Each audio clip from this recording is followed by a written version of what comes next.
So during the winter window, we have picked up 6 players who have played for me at Egerson's. I've also realised that the game is very, very broken, and it's actually to the point of frustration for me now. In the last video, we actually looked at this when it came to Egerson. But, yeah, just bear with me. We're going to go into Football Manager. We're going to recap my winter window. We're going to recap how the clubs within Norway did in Europe. This was the first year in many years that I've not managed a team that's took part in Europe due to us moving clubs. But yeah, there's some issues we need to discuss in this episode, and it actually pushed me to the point of not continuing the save for a couple of minutes, not too far back. Also, did kind of make me think this could be an interesting challenge to keep switching clubs to fix these clubs. But then I think to myself, if it then gets broken again, what's the point?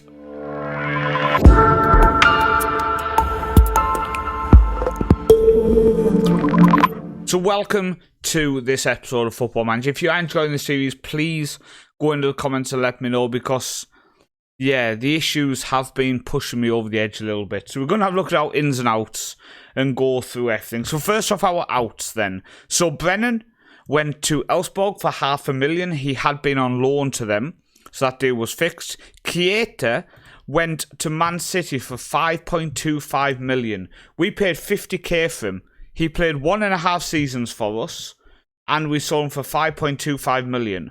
It's like $1.2 million up front, and then 6 months later, so in June, I think it'll be July, we'll get a massive payment from Man City of $4 million, which is very much needed when we do look at our finances. Fisker left to Lecce, former Egerson Academy player, joined us at Lillestrøm. He was basically on such a high wage, it didn't justify us keeping him. Løvberg went to HamKam on a free. That's nothing to deal with. Atkinson, disappointed because he's an academy player, but we saw him for $3.4 million to odds, and that's the type of money we have to take. We are not in a financial position to be turning down that kind of money at the minute. Mellin went to Excelsior in Holland for $2 million. Probably a low bit of deal in low value for how good he is, but again, we needed money. Mark Allen went to HJK. No, sorry, went to Grenoble. Sure, he went to HJK. But we sold him for $54,000, which it's a very low sale, but again, we were trying to get foreign players off the books so we could bring in some more, because we actually care about that, unlike some other clubs. And Holvig went to Frigg on a free. They came and asked for him. They've just been promoted to the top flight. He has come in to play for their B team, but he's not that good. So I was a little bit shocked when a club actually wanted him. So in terms of our ins then, first off is Kieta came back on loan for the season. Part of the deal was that we got him back for the year on loan. Then we picked up our new captain in Mohamed Horgerud. And I'm absolutely delighted with this deal. We signed him from Viking to Egerson, and I really liked him as a rotation option because he played all the way along the back line. But unfortunately, we ended up losing him to odds. He went to Rosenborg after that, back to odds, and then Halmstad, and we've picked him up on a free transfer from Halmstad. And age 26, he's a very, very solid right back, and mentally is top notch. Top notch. The next player is Gröland, who came through the Lillestrøm Academy. I signed him in Egerton a few years ago when we were going through that point of giving money to other clubs, basically. So we signed for $15 million. Well, he's ended up coming back to us on a free now, and he is playing for our B team this season. The next one is Andreas Lloyd. Now, the supporters were very annoyed by this signing. I don't think he's a bad player. 24 years old. He's come in as a backup to our first team strike force, and he's only played 2 games off bench. He started both cup games for us. I don't mind him.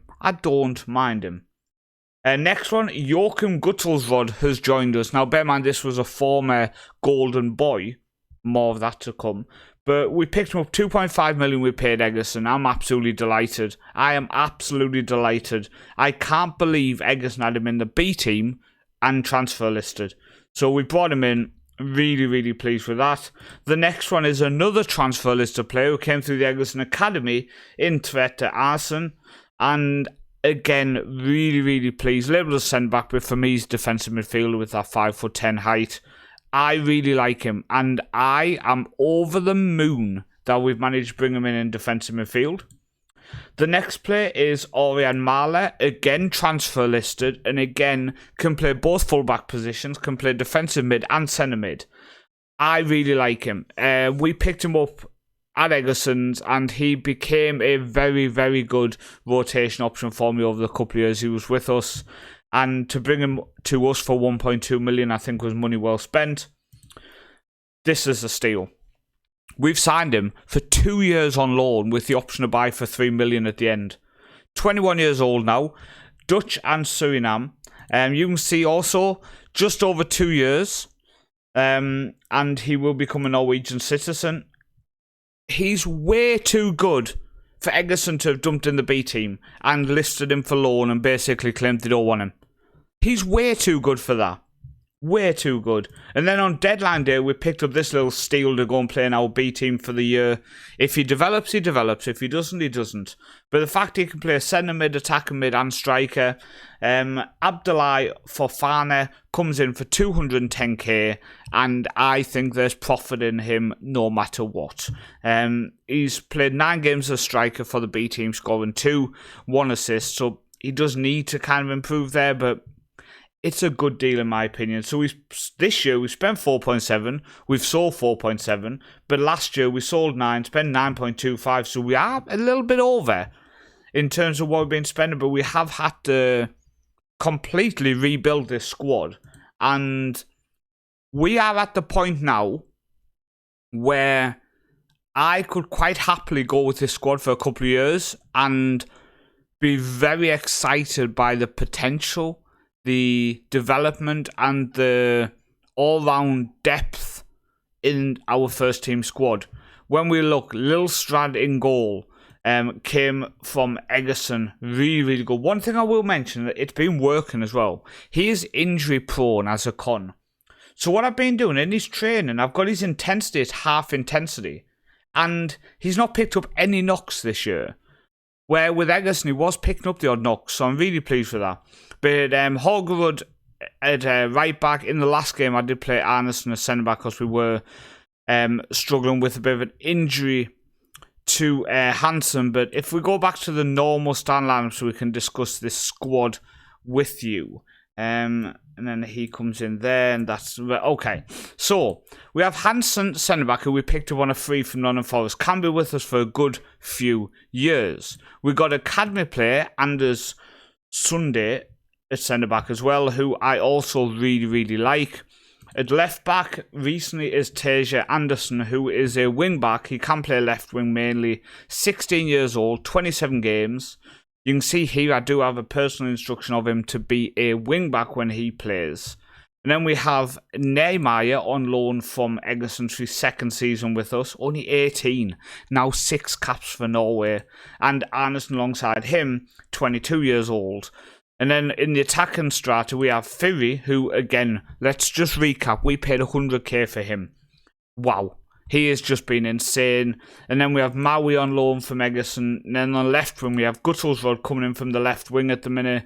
Doing really, really well from there. And we also have Yanti, who can come in from the left wing or play behind the striker as well. 19 years old.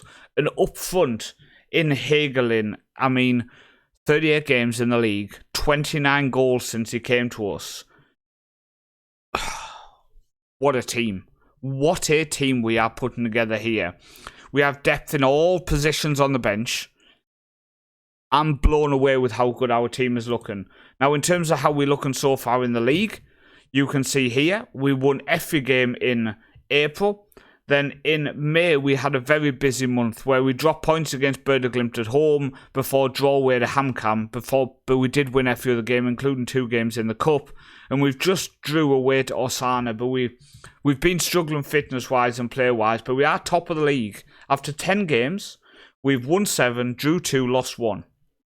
We are top of the league. But then I started to wonder, how are we doing so well compared to some of the other teams? So let's have a look at Glimt, Viking, Sogndal, Egersund. The teams who are due to play in Europe this season along with us. So Glimt first off. They have 1, 2, 3, 4, 5, 6, 7, 8 players who can't be registered. Okay? 8 players who can't be registered in the league. Viking, 1, 2, 3, 4, 5, 6, 7, 8, 9 players who can't be registered in the league. You have Egersund's 1, 2, 3, 4, 5, 6, 7, 8, 9, 10, 11, 12, 13. 13 players who can't be registered in the Egersund squad at the minute. And Sogndal, who have 1, 2, 3, 4, 5. And 2 of them are Norwegian, by the way. So the clubs are going in Europe. I mean, look there as well. Look at how many they've got. Go through all of them. Viking, we've checked. Osana have quite a few. Egersund have loads. Glimt. Frigg even have quite a few of non-Norwegian players. Hamkam have a few. You can see there's a few there. Chelsea have some. Isn't it weird that the only squad in the whole of the league who has 25 players, all of them can play, is us? Every other AI manager is building a squad that they cannot even use because they cannot register them. A prime example is Egersund, who was sitting down in mid-table this season. Transfer history. Okay? I'm curious how many, I'm looking down, not a single signing that they've made this year is Norwegian. Now, let's go through this. Norwegian.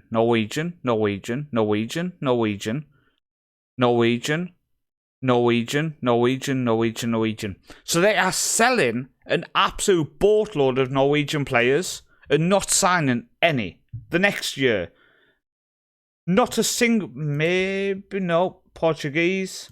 Gregor is, okay, they've signed 1 Norwegian in the last 2 years. But another Norwegian gone. Another Norwegian, the goalkeeper, Norwegian goalkeeper gone. Husby. Anderson gone on loan again. Gollum. What is Football Manager doing? What are they doing? It makes no sense. But we are here to recap how the teams did in Europe. So let's first off go to stages and see. Okay, the teams we are going to be checking is Odds, Egersund, Glimt, Hamkam, and Stabæk. So let's start with Stabæk, shall we? So Stabæk played in the Conference League, and you can see Servette first. They won 3-1, then 2-1. Then they played BK Håken, lost 3-2 away before winning 1-0 and going through on penalties to the group stage. It looks okay. A 1-0 against Olympiacos, a victory over Hajduk Split, a victory over Mostar 4-0, defeat to Club Brugge before beating Lingfield, losing to Genk, but that was it for the groups. They went into the knockout rounds where they beat Trabzonspor, 1-0 away before 1-0 victory at home. They unfortunately went out to Lens in the round of 16, 2-1 at home before losing 3-0 away. But the first team we've checked got to the round of 16. That's nice. Okay, so now it's Hamkam. So they played Hajduk Split in the Europa League playoff third round. 0-0 away before victory at home. Unfortunately, Ludogorets knocked them out in qualifying. A 3-1 defeat at home before 0-0 away. They went into the group stage of the Conference League. Astana won 1 before losing to Lens. Drawn to Hammarby before losing to Panathinaikos. A victory over Danish side, before ending the campaign with a defeat to Hajduk Split, and they actually went out in the group stage. Okay, so now it's Glimt who entered the Europa League group stage. And 0-0 against Elfsborg, 1-1 against Vitoria, before defeats to Lille and Man United, before draw to SJK and victory over Slovan Bratislava. They ended the group stage with defeat to Inter and victory over Fenerbahce. They then went into the playoff round where they beat Freiburg 2-1 at home and 2-2 away, before going into the round of 16 against Copenhagen where they lost 3-0 at home and 3-0 away. That's disappointing, but they did do well. Another round of 16. So the next team to look at is our old side, Egersons, who finished second in the league, unfortunately. So first off, they played Brøndby in Champions League qualifying, a 1-1 draw before winning on penalties after a 1-1 draw at home. They then got drawn against Ajax in the playoff round, 2-1 victory at home before losing 4-1 away. That saw them drop into the Europa League group stage. Could they go on and win it? Defeated Lille on the opening day before victory over Salzburg. Defeated Elfsborg and Freiburg before ending the year beating Sporting and Brøndby. Going into the after Christmas period, they beat SJK before losing to Juventus. They came up against Djurgårdens in the playoff round, a 2-0 victory away and a 1-0 at home. They then came up against Inter in the round of 16, a 3-1 defeat at home and a 1-1 away. Saw them go out in the round of 16, but that's another side. That's 3 of the 4 sides so far have got to the last 16 in Europe. That's pleasing because with us not taking part in Europe, we needed other teams to step up. So the last one for us to check is odds. So you can see how I'm going through to find all of this information. I don't like the fact there's nothing after Christmas. Oh, they went out in the group stage. Oh, look at how bad it is. Defeats to Gladbach, Rennes, Leipzig, Dortmund. Victory over Galatasaray before defeat to Atlanta. Defeat to Milan and ending with a draw to Tottenham. Oh, that's disappointing. That's disappointing. The Champions League was won by Chelsea. Europa League was won by Man United, and the Conference League was won by Lens.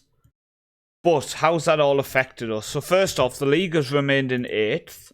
We've dropped 2 places to 101st. That's understandable. We weren't even in Europe this year. In terms of the coefficients, where are we? So we are sitting 3 points at the... No, sorry, 1 point at the minute behind Portugal, with Denmark only a few points behind us. Our issue is we're losing a 20-point season next. Oof, we need a successful year this year and next, otherwise we could drop back down to 10th potentially.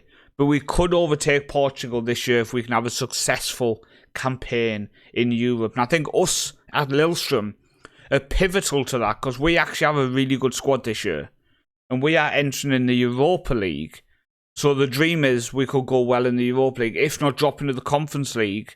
And that's the type of competition I think we could win, potentially. So that's exciting. So the final thing for us to check was our intake for this year. Tobias Hoffen was our main player. He is a right back, right winger, right back. He's not bad, he's not great. It does fill you with a bit upset when they are the best players. Again, not bad, not great. And then Thomas Rothman is the last one we'll look at, who is a defensive midfielder. Probably the best of the lot if he can improve his passing. But our intake, unfortunately, was not the world's greatest intake. But we've started well. Last couple of things to mention. We have upgraded our training facilities and youth facilities. They've only gone up by 1 star, which is a bit upsetting, but they have improved along with junior coaching. And the final thing I wanted to show you is European Golden Boy was won by Philly. We paid £100,000 for this kid, and he's just won the European Golden Boy. So we had 2 with Egerson there, 3, 4. We had 5 players with Egerson, all won European Golden Boy. We've now had 1 with Lillestrøm already. Absolutely mad how many young quality talents we have been developing. The best thing is, if we're going now with Philly, he has agreed a new contract, a new 5-year contract, which he is signing at the end of this season. So he is going to be sticking around with us for the long term. I've been Paul, also known as the Northman. Thank you for watching, sticking by this, and I'll see you next time.